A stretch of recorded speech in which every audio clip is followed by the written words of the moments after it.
손흥민의 개막전 첫 상대팀은 맨시티입니다. 맨시티는 손흥민보다 파워랭킹이 높았던 그릴리시마저 거액을 들여 영입했고, 과르디올라가 이끄는 맨시티는 프리미어리그를 넘어서 여전히 세계 최고 팀 중 한 팀입니다. 그런데 손흥민은 이런 강팀을 상대로 개막전을 치르면서도 이길 수 있다는 자신감을 가지고 있습니다. 맨시티전은 정말 중요한 경기다. 세계에서 가장 뛰어난 팀들 중 하나를 홈으로 불러들여 치르는 경기다. 정말 힘든 경기가 되겠지만 홈팀의 이점을 잘 살리려고 한다. 축구란 언제나 놀라움의 연속으로 결과를 예측할 수 없다. 맨시티전을 승리해 긍정적으로 시즌의 출발을 알리고 싶다. 그게 우리의 목표다. 다른 선수의 인터뷰라면 너무 허무맹랑한 얘기일 수 있지만 손흥민은 자신있게 말할 수 있는 자격이 충분합니다. 손흥민은 그동안 맨시티를 만나서 통산 6골 1도움으로 강세를 보이고 있습니다. 특히 손흥민이 공격 포인트를 기록했을 땐 4승 1무 1패로 압도적인 승률을 자랑하고 있습니다. 그 시즌 동안 맨시티는 최강팀으로 군림하고 있을 때입니다. 지난 시즌에도 홈에서 선제골을 넣으면서 2대0으로 이겼을 때도 손흥민이 활약했을 때였죠. 이번 개막전 키는 손흥민이라는 말에 동의하시죠? 네. 토트넘은 새로운 감독 부임 첫 시즌이 되었고 선수들을 정리하면서 새로운 토트넘으로 시즌을 맞이하게 됩니다. 프리시즌 동안 큰 문제 없는 경기력이었지만 강팀 첼시와 아스널과의 경기를 보면 토트넘의 베스트 라인업이 예상조차 되지 않았습니다. 에릭센이 떠난 이후 창의적인 플레이를 만들어주는 선수가 없자 토트넘의 성적도 추락을 했고, 급기야 케인이 스트라이커이면서도 중원까지 내려오는 변칙 플레이를 펼쳐야 했습니다. 그 최종 결과도 7위로 마무리였으니 결국 실패였다고 봐야죠. 물론 수비 결합 문제가 컸다는 것도 인정. 에릭센 같은 역할을 은돈벨레, 로셀소에게 기대를 했지만 확실한 건 누누 감독에게 은돈벨레는 큰 기대가 없어 보이는 상황입니다. 은돈벨레를 이적시키고 포르투갈 출신의 몸값 500억이 넘는 주앙 펠리냐에 관심을 갖는다는 외신 보도가 나오는데, 이 선수는 더욱 수비형 미드필더에 특화된 선수다 보니 호이베르가 2명 있는 격이 되거든요. 역시나 에릭센 대체자는 아니라고 봐야 합니다.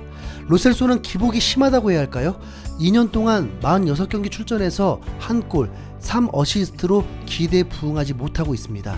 그럼 이제 알리만 남았는데, 지난해 무리뉴 그늘 아래서 빛을 보지 못했지만 메이슨 감독 대행은 알리를 선택했고 누누 감독도 알리를 적극적으로 기용하면서 현재 폼이 더욱 올라온 상황입니다.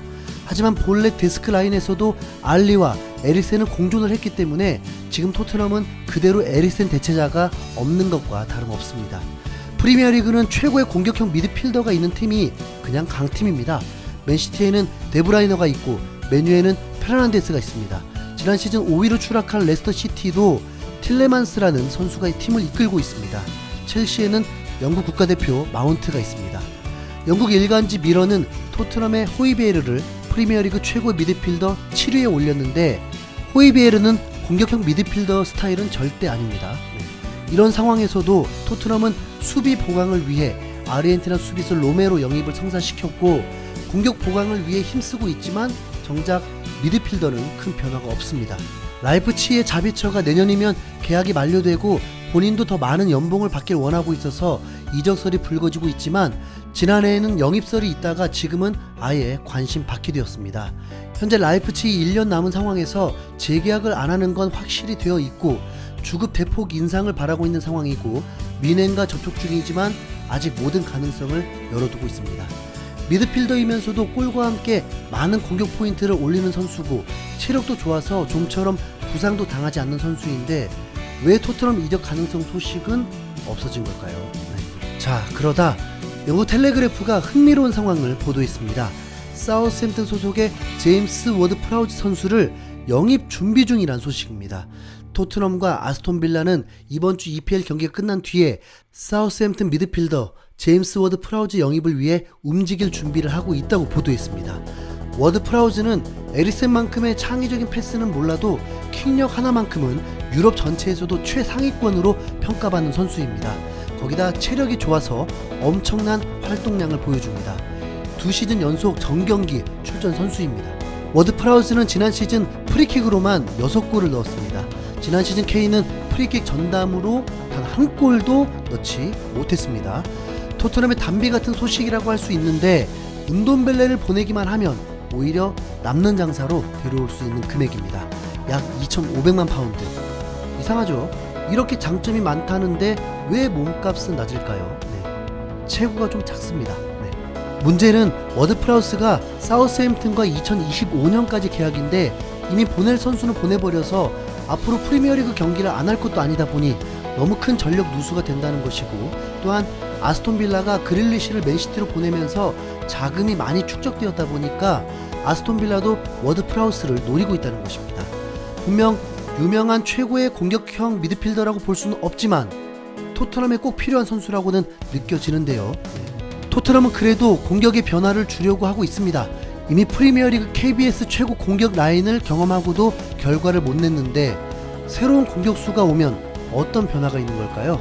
토트넘은 인터밀란의 주포인 라우타로를 영입하려고 거액을 내밀었지만 인터밀란이 루카쿠를 첼시로 이적시키고 많은 이적료도 받으면서 그래도 세리에A 우승팀인데 주 공격수 2명을 모두 보낼 순 없어서 라우타로 영입은 쉽지 않을 것으로 보이고요. 오히려 피오렌티나의 신의 공격수인 블라우비치 선수 영입으로 급선회했다고 전해지고 있습니다. 블라우비치는 리그 37경기에서 21골을 넣은 득점 랭킹 4위 선수입니다. 190cm의 장신과 빠른 발과 슈팅 능력을 가지고 있다고 평가받고 있습니다. 데려오면 큰 힘이 되겠지만 이마저도 아스날, 아틀레티코와 함께 경쟁이 치열한 상황입니다. 영국 익스프레스에 따르면 와포드 공격수 이스마일라 사르도 토트넘이 관심을 가지고 있다고 합니다. 아무튼 이 영입설들은 확정이 아닌 상황이고요. 개막전을 코앞에 둔 상황, 믿을만한 공격형 미드필더가 없는 상황에서 토트넘이 좋은 성적을 거둘지가 참 걱정입니다. 선수 정리도 제대로 안 된 상황에서 치르는 개막전, 이미 김 빠진 상태에서 응원해야 합니다. BBC는 올 시즌 토트넘이 유로파리그 출전 가능한 6위 성적을 예측했습니다. 만약 케인이 남는다면 이 예측은 비관적일 수 있다. 그가 팀을 떠난다면 무리뉴 감독 이후 길을 잃은 클럽에서 새로운 코스를 설정하려는 구단과 누누 산투 신인 토트넘 감독에게 큰 타격이 될 것이다. 손흥민과 같은 월드클래스 재능을 갖춘 선수가 남아있지만 케인이 떠난다면 어떻게 그를 대체할 수 있을지에 대한 문제가 많다. 그런데 오히려 손흥민은 자신감이 넘친다는 것입니다. 모두가 매 게임 준비돼 있어야 한다. 그건 매우 중요한 일이다. 모든 경기마다 기회가 있고 우리는 그 중요성을 안다. 우리가 집중하고 준비하지 않는다면 매 경기 어려움을 겪기 마련이다. 다가오는 시즌을 수월하게 치르기 위해 우리는 프리시즌에 정말 열심히 준비했다. 새 감독님과 함께한 지 2-3주가 됐는데 매우 좋은 긍정적인 느낌을 받았다. 우리는 감독님을, 그리고 감독님은 우리를 도와서 더 가까워질 수 있기를 바란다. 우리가 탈의실과 그라운드에서 긍정적인 분위기를 이어가는 것이 중요하다.